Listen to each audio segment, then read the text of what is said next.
What is up, YouTube? Welcome to today's video, and we are going to go over the top 5 Meta Crucible builds, at least based on statistics. And this is the week 1 edition. Now, week 1 is usually when the builds kind of settle in. It is also where a lot of people roll off their bad league starter and move on to their second build because they have farmed enough currency. And we will see that there's always going to be a pretty dramatic shift. So we actually look at day 1 for the top 5 Meta Crucible builds, we'll actually see, surprisingly, that, Lightning Arrow is number 1. Okay, I did not expect that, but Lightning Arrow is at 7%, 6% is Toxic Rain, Hex Blast 5%, Bone Shatter 4%, and I guess Righteous Fire is not even on here yet. Kind of interesting to see, but as time goes on, the league start does shift a little bit, and we're going to go over the top 5 builds and what people are looking to play right now and how exactly the builds actually function, how they scale, and whether you should play it or not. So the number one question that people ask is, has the meta changed from Sanctum League? And there are some pretty wide changes that happened because GGG nerfed a bunch of skills. And if we look at Sanctum League, we'll see that there was Righteous Fire, Fire Trap, Explosive Arrow, Seismic Trap, Venom Gyre, Spark, Vortex, and EK. Now, Seismic Trap and Spark have been nerfed enough so players don't really want to pick it up again. You will see in this top 5 list, there's no more Seismic Trap and there's no more Spark. And Spark is kind of a surprising one because Spark is such a beloved skill. It has been so popular since the beginning of the game with people playing on Spark totems. And then there was Voltaxic Spark, there's Aura Stacker Spark, and there's just so many different types of Spark because it's mechanically a supreme skill. Now, the main change they did to Spark was they lowered the number of projectiles early on, and they also lowered, I think, the base projectile speed by 20%. So maybe the nerfs are not that big of a deal late game because early game, the Lightning Crit Mastery also got removed. But sometimes it just takes like a little bit of a combination of nerfs and then some people having build fatigue that makes the build fall out of the meta. And for Seismic Trap, Saboteur got destroyed as their trap and mine nodes have been completely removed. And we'll see here that in Crucible League, the most popular class is currently Juggernaut and then Deadeye, and then Saboteur is all the way at 4%. So Saboteur used to be one of the most popular, and it has fallen quite a ways. Now, Tornado Shot is the number 5th build, and Tornado Shot is kind of a surprising one. You don't really see Tornado Shot this high up this early on, especially at week 1. Now, 80% of the players are playing Deadeye, and 17% are actually playing Pathfinder. There is a hot Tornado Shot Poison build by Snoobe. It is a Magic Find build. It is not bait like the previous one that people follow back in I don't know which league. But the Pathfinder variant is predominantly for Magic Finding. And this build, or Tornado Shot in general, received massive buffs in terms of when you can actually start the skill, because we gain 2 projectiles on the tree. Now, Tornado Shot is always a skill that grows more and more popular as the league goes on, and we can kind of see this if we go to Sanctum League. We go to Sanctum, I'm pretty sure Tornado Shot ended up as one of the most popular skills, but day 1 or even week 1, we will see that Tornado Shot is nowhere to be found, right? And it is way down at 2%. But you will see by the end of the league, Tornado Shot is already one of the most popular skills. So we can see the resurgence of Tornado Shot earlier than before, and that's pretty much because of the +2 projectiles on the tree. Now, this build scales with additional arrows because it allows you to shotgun easier, and it scales with flat, LE, and fizz damage. So the more damage you have on your bow, the bigger of a difference it's going to be. It's going to crit multi, crit chance, and attack speed. Now, only 20% of people playing Tornado Shot currently are running the Hatred Aura. And this is important because there's 2 different ways to play Tornado Shot. You can either use a physical bow or an elemental bow. But getting a physical bow is very difficult at League Start because it requires a much harder craft than usual.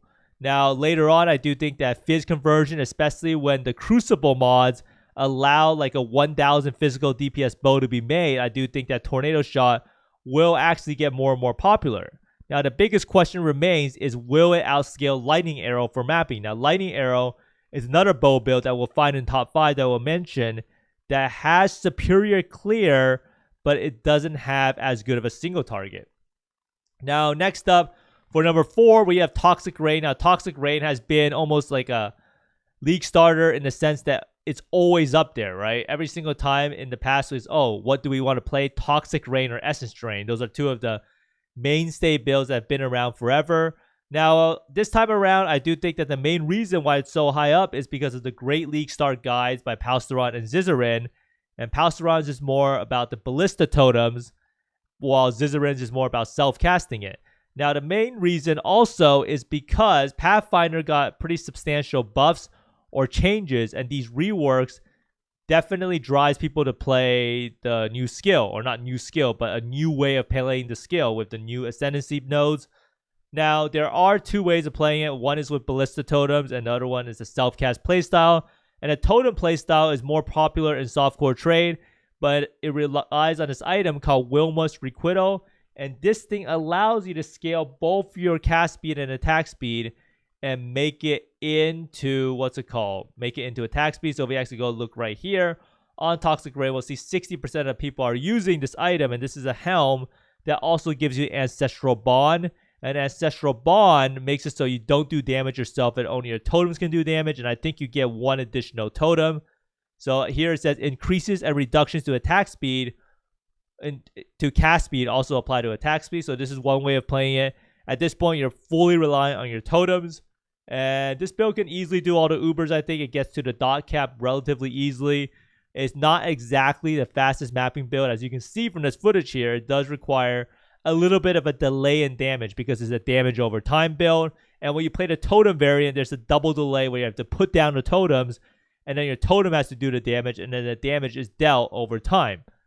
So that's why I do think a lot of people swap off Toxic Rain, especially if they want to play a bow build with more instantaneous damage on Deadeye, because all they have to do is change the Ascendancy. Now, this build does scale off gem levels, chaos damage over time multiplier, and clusters. Clusters are one of the best ways of scaling damage, and is definitely one of the best ways for especially damage over time builds. Now, next up, we have Bone Shatter. Now, Bone Shatter has been around for a while, but this is the first time we have seen Bone Shatter really pop up in softcore trade as such a predominant build, at least this popular this far into the league. Usually, Bone Shatter is not really that played. And for Bone Shatter, we have 68% Juggernaut and 31% Slayer.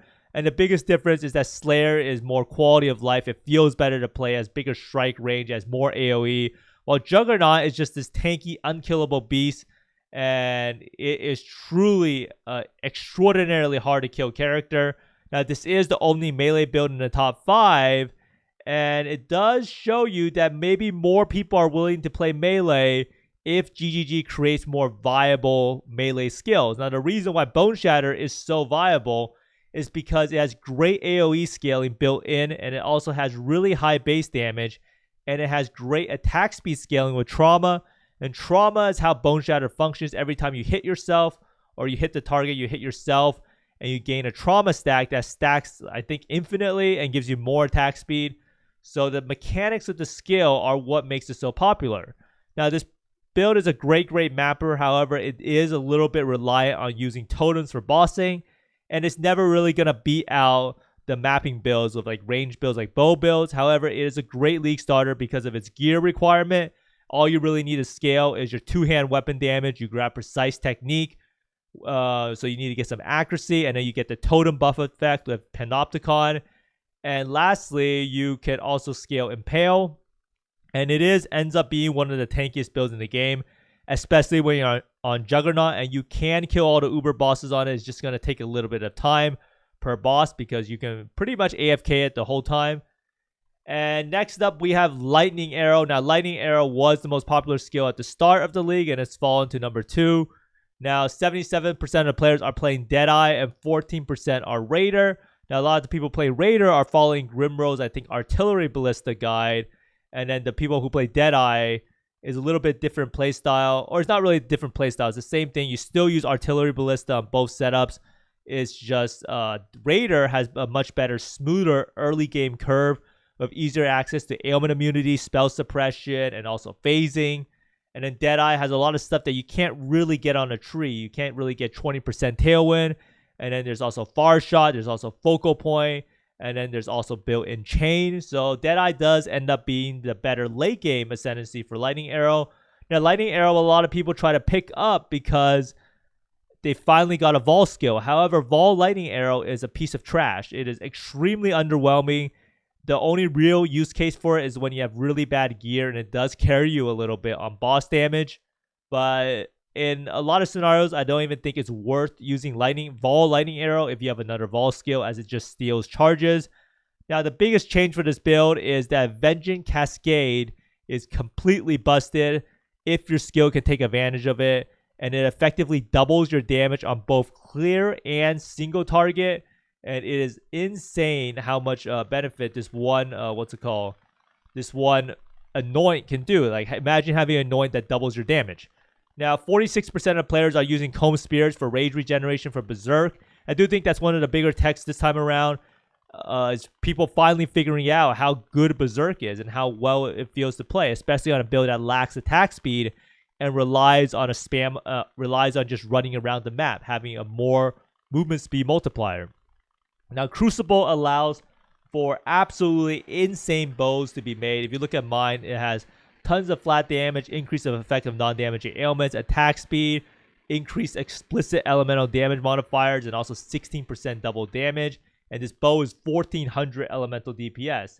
So it really goes to show you there is a ton of power creep, especially for attack-based builds in Crucible League. Now, the single target is carried by Artillery Ballista Totems. You can also use, technically, Ballista Totem with Barrage. There's a lot of different ways, but Totems, like with so many skills, carry the single target for the build. But overall, Lightning Arrow is a great build from start to finish, and that's why so many people are able to try it out and also take it into the end game. Now, next up, number one, of course, we have Righteous Fire. It's always going to be Righteous Fire. Every single league is Righteous Fire, and it is just what it is, right? 88% of the people are playing Juggernaut, 9% are Inquisitor, and I could say without a doubt that most people are probably playing Juggernaut because Pox suggested it. Now, this build is pretty much carried off the genius of Pox's amazing guide and how well the resource is for beginning players. It's a great, simple playstyle for beginners while being extremely tanky, not tacky. I mistyped that. It takes advantage of Legacy Fury, which is the Maven boots, and it spreads like the Ignite or something for great AoE clear. It uses Immortal Flesh early game for easy life regeneration. I think you get around 400 life regeneration, which helps you put on Righteous Fire really easily. And then the tankiness is solved with using Sapphiles. It gives you max res, it gives you spell block.